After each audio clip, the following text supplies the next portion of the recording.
I'm Michael Santos with Prison Professors, and today I'm going to be continuing our daily journals. Now, just for those of you who don't know, these journals we're piping into jails and prisons as part of our course, which is right here, Preparing for Success After Prison. This is one of the earlier versions of the book that we use to try and help people inside really recognize how preparing for success really comes with a series of methodical steps, and those steps really should begin very early. The earlier a person starts preparing, the better it is. Now, we always say it's never too early, it's never too late to start sowing seeds for a better outcome.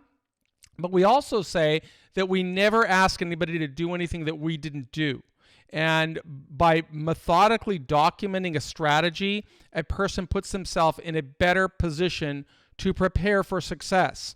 So most of our audience are people that are inside of jails and prisons across America. And so I'm just trying to show them, hey, you can start journaling right now.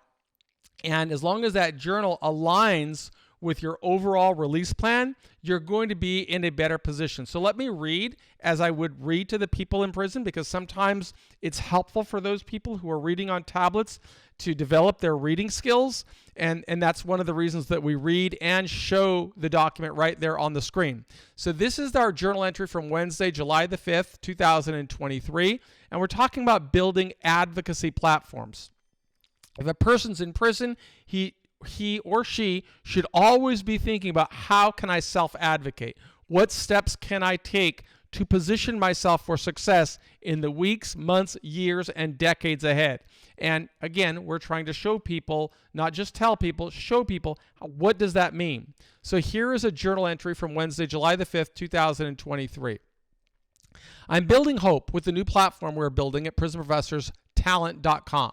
We need a strategy to counter a growing voice advocating to repeal the First Step Act.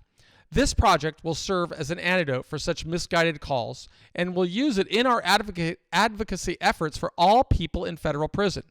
Let me explain how. Consistent with my pledge to never ask anyone to do anything I didn't do in prison, and that I'm not still doing today, I began building my profile on the site. I'll use it as a model. Since we have so many readers in prison who cannot see the internet, let me try to explain the theory. Backstory. While exercising one morning, I listened to an interview with the CEO of Airbnb. For those who don't know, the Airbnb service disrupted the hospitality industry. During the pandemic, the CEO explained a problem. He had to lay off a significant percentage of his workforce. To help, he built a platform, airbnb.com/talent. With his new platform, the CEO of Airbnb would profile the talented engineers he had to lay off. By featuring their talents, he hoped to help them find employment elsewhere and ease the burden that would come from the loss of the income, while simultaneously taking advantage of their work-from-home status. The Airbnb talent story prompted me to start researching how much it would cost to build a similar platform. I knew the value of memorializing my release plan and adjustment strategy.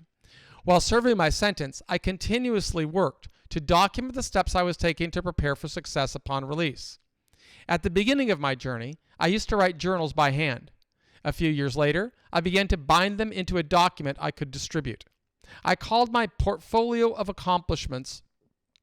That was really what I described as my portfolio of accomplishments. And I set that portfolio, if I read a document about someone who seemed to share my vision for reforms, the strategy opened a lot of relationships. Later, friends helped me build a website when the internet started. They launched a website to document my release plan and the steps I was taking to prepare for success upon release. Through that website, many more opportunities opened. Now, what's the strategy for reform? As an advocate for reforms that will bring more incentives to prison, I meet a lot of resistance. Many people oppose the arguments I make to bring reforms that will incentivize excellence. Powerful forces want to eliminate mechanisms that will allow people to work toward increasing levels of liberty. If a judge imposes a sentence, opponents argue that the person should remain in prison for the entire duration of the term.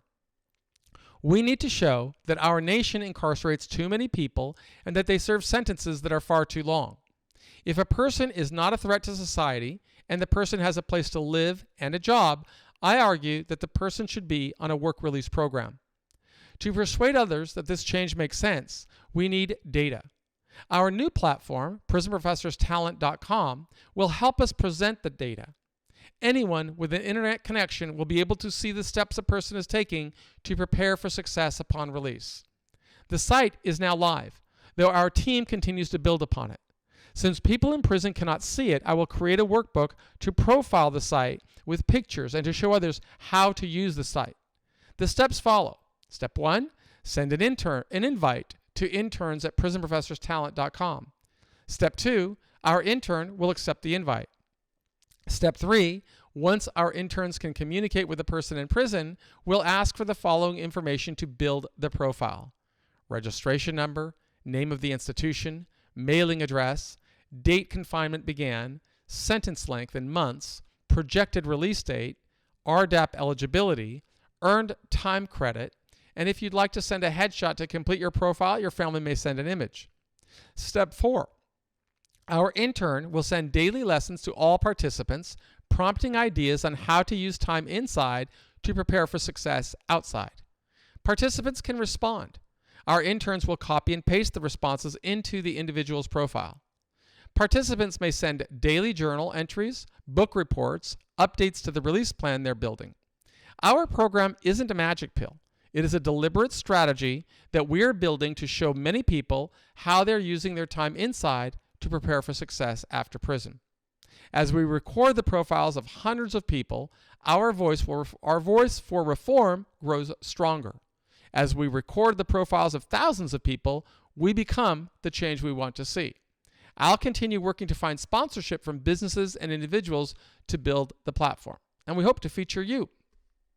Now, that message is one that I send inside to prisons because we have this massive reach. We have a massive reach because we distribute our content to every state prison in California and to more than 30,000 people in the Federal Bureau of Prisons through one of the regions. And all of this is part of an effort to help people recognize their duty and responsibility. If they want to see reforms that will lead to better outcomes, then everybody plays a role in that. When I mean everybody, I mean formerly incarcerated people like myself. We all should be working to try and bring more awareness on what steps a person can take to advance prospects for success.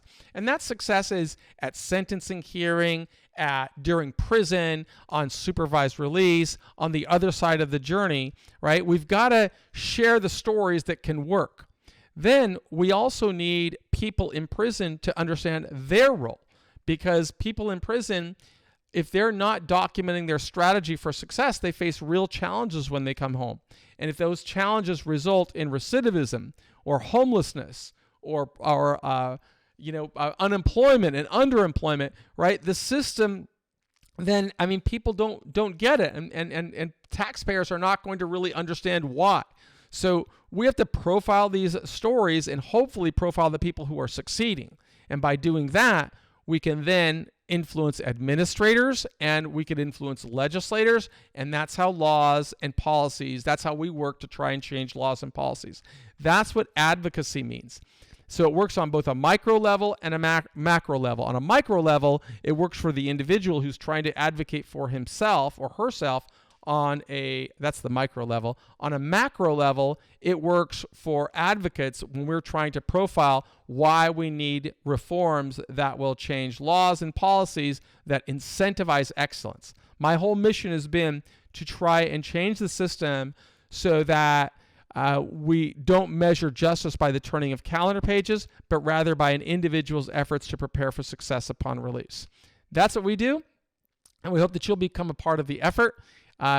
We hope you'll connect with us, and we hope that you'll do your part to be the change you want to see in the world. My name is Michael Santos. On behalf of Prison Professors, we believe in you.